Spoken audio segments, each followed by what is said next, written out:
Free, free Palestine! Free, free Palestine! Free, free Palestine! Free, free Palestine! From the river to the sea! From the river to the sea! Palestine will be free! Palestine will be free! Amandla! Good evening, everyone. To follow Sibe and Ronnie is not easy, but I just want to acknowledge that we have giants amidst us today in the struggle for liberation, not only in our country, but the struggle for liberation of all oppressed people. And today we stand united for the people of Palestine, particularly in Gaza, but not forgetting that that Holocaust, that genocide is spreading in the West Bank with the settlers and the Israeli army every day and every minute. It's difficult for some of us who have been involved in the movement to sometimes stand and speak here because we know people personally. We've lost people. We fear for their safety. We fear for their children and their safety. But we take solace in the fact that when we speak to them and we ask them, how are they? They say we walk with our chins up.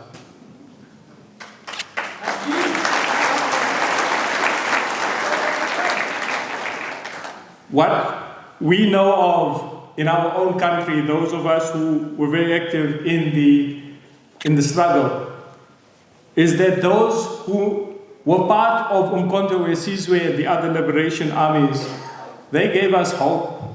And they told us that it's important that we use every means necessary to resist the enemy. Because the enemy, as we can see, will use any means to kill, destroy, and commit genocide. And I want to just point out that next to me, sitting behind us, is a former commander of Umkhonto weSizwe, the People's Army of this country.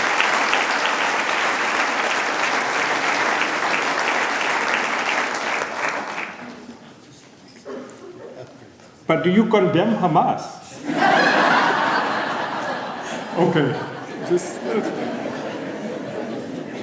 Comrades, with all that said, no one likes to see the numbers that we are seeing. 11,500 dead, tonight's statistics.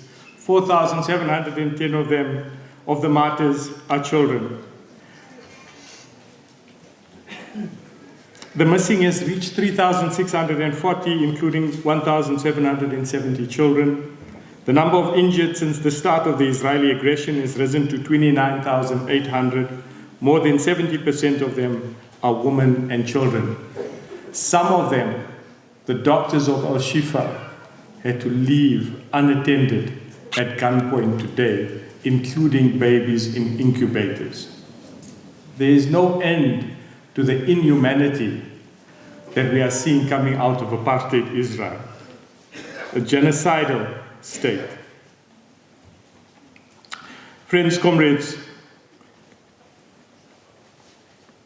we are also seriously concerned that by tomorrow, Gaza will go dark. All the media and all the cell phones will be cut.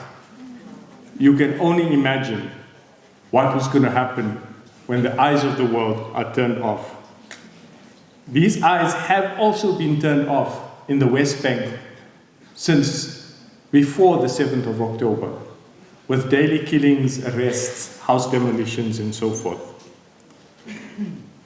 But there is hope. And we need to recognize that there is some hope. I hear you, Comrade Sibe. And yes, the pressure needs to remain on the government, 100%, especially tomorrow, when in Parliament there's a vote for the expulsion of the Israeli ambassador.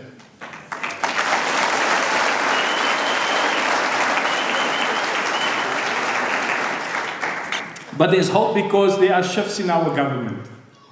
As the PSA, which is part of the BDS coalition, we have, since 2010, lobbied with the International Criminal Court for justice. We had Gaza Docket 1, Gaza Docket 2. We now presently have the Al-Aqsa docket with the National Prosecuting Authority.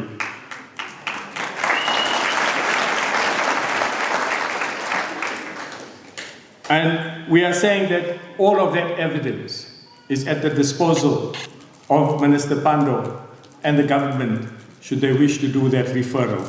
The work is done.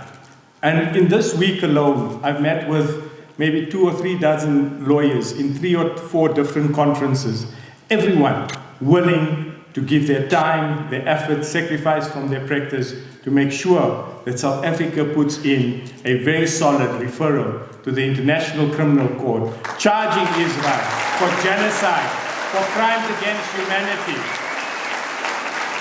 for war crimes. And who better to charge Israel than those who know with the crime of apartheid? There is work to be done in those diplomatic spaces, and we're seeing shifts. We need to see them move faster. But let's be honest, we've also seen shifts in the media, not enough, and some media houses are embedded within the Zionist propaganda. We need to keep our pressure on them, our phone calls, our complaints.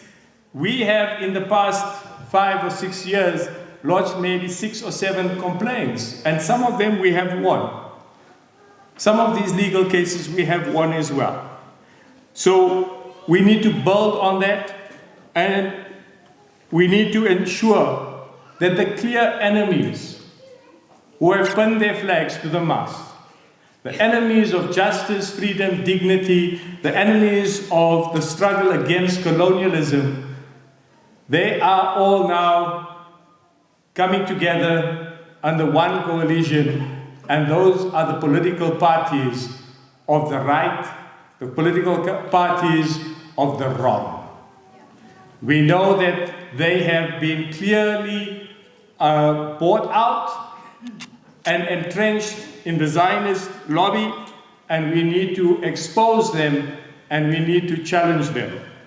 At the same time, those parties that are standing with us need to also deal with some of the issues that we have, particularly corruption in our own country. Our vote is not for free.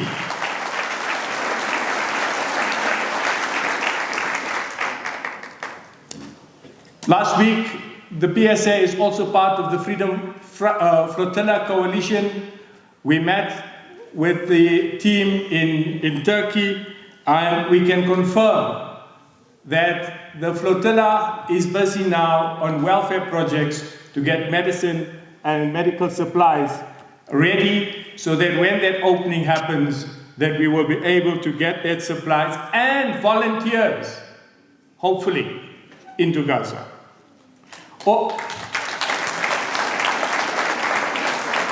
Ordinary folk often ask, and it's been amazing, the response, what can we do? What more can we do? I'm going to say the first thing is volunteer to become part of a solidarity organization. Yes. I'm saying this because we need help, we need assistance. And I want to pause now here, and I'm going to call out 3 or 4 names. Sisters amongst us who are doing immense work, under immense pressure, holding down day jobs, but are leading the solidarity movement every day. Sometimes we even have mammoth arguments, but I want to acknowledge the people from the BDS coalition and from the PSA and from the South African Jews for Free Palestine. I'm going to just mention Firoza, Roshan, and Rina.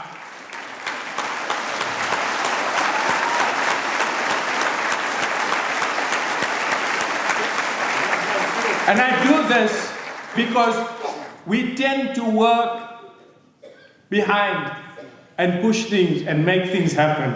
Guys, you are amazing. Keep up the good work. There are many others also.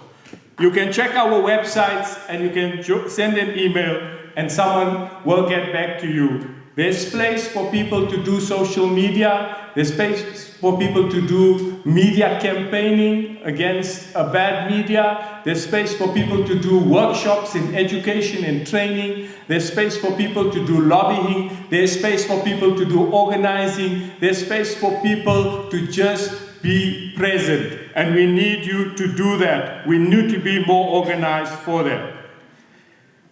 But there's another thing that has come out very clearly, and I must say this. The Boycott National Campaign, launched in 2005 by over 100 civil society organizations in Palestine, is the most feared organization by the West and the enemies of Palestine. They don't pass laws in the American states to ban Abbas or to ban the PA, but they pass laws to ban boycotts. So it tells you that boycotts, divestments, and sanctions works.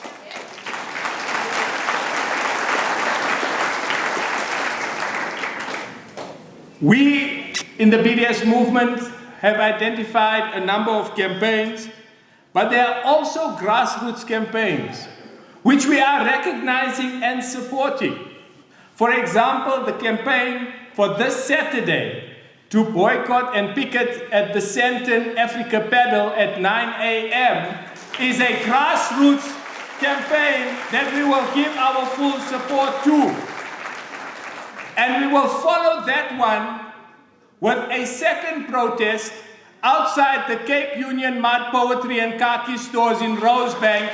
Be there, be present, come in your numbers, bring your placards.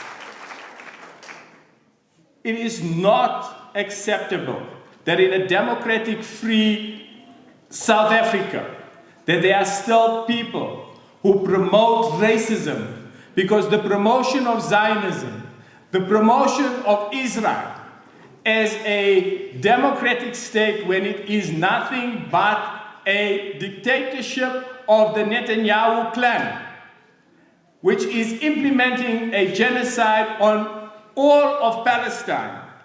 There is no place for anyone to speak and say that they support this in a free South Africa. We will follow on Sunday. And here I want to say, it's not organized. But in our country, you have a right, if you are 15 people, to picket anywhere.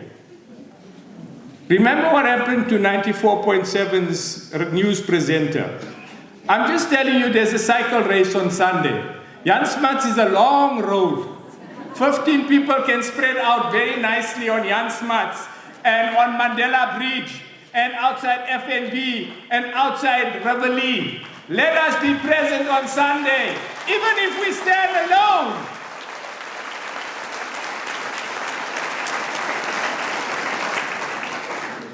Our specific campaigns are going to be K-Way and the Cape Union Mart brands. McDonald's, which is emerged from grassroots. We're waiting now. Apparently the CEO wanted to speak to us. So we said to him, how many meals did you give to the Israeli soldiers? Can you match that for the poor and hungry children in South Africa?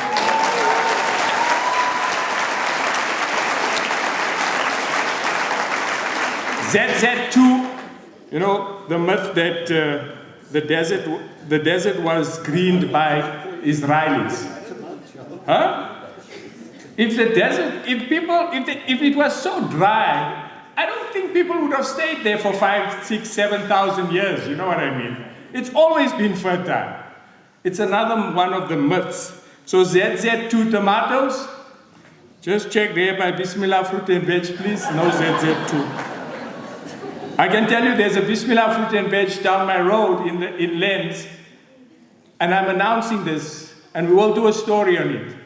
From the very first day that we announced the Clover boycott, he emptied his store of Clover products.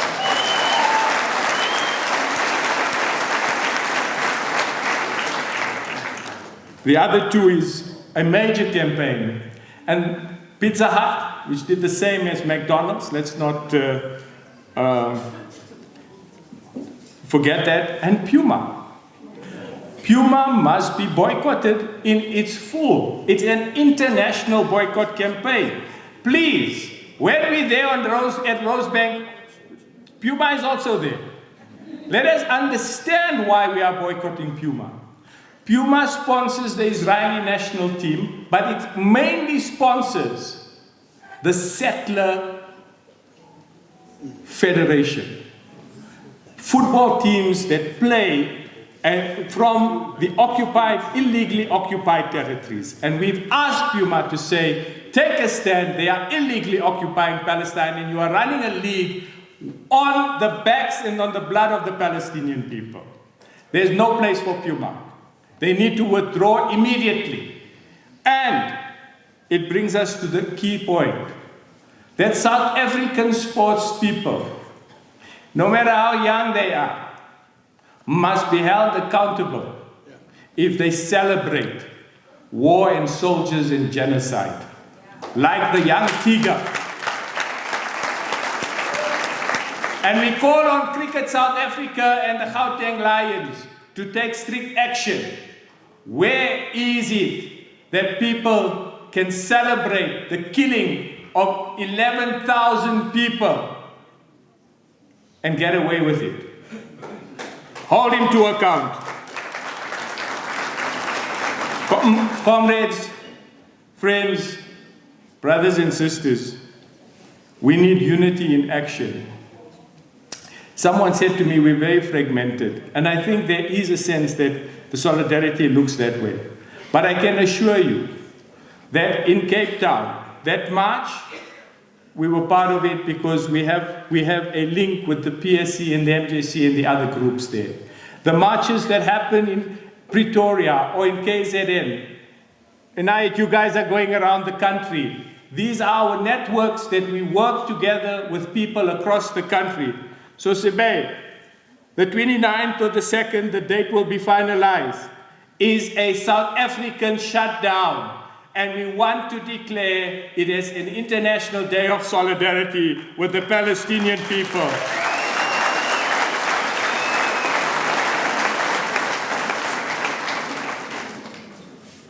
I'm going to make one final appeal. And that is that we support the solidarity movement materially. We need funds. All of these campaigns, the National Day of Shutdown is going to need a lot of funding. If people have, please donate. Donate generously. There's collections today. There's collections on our websites.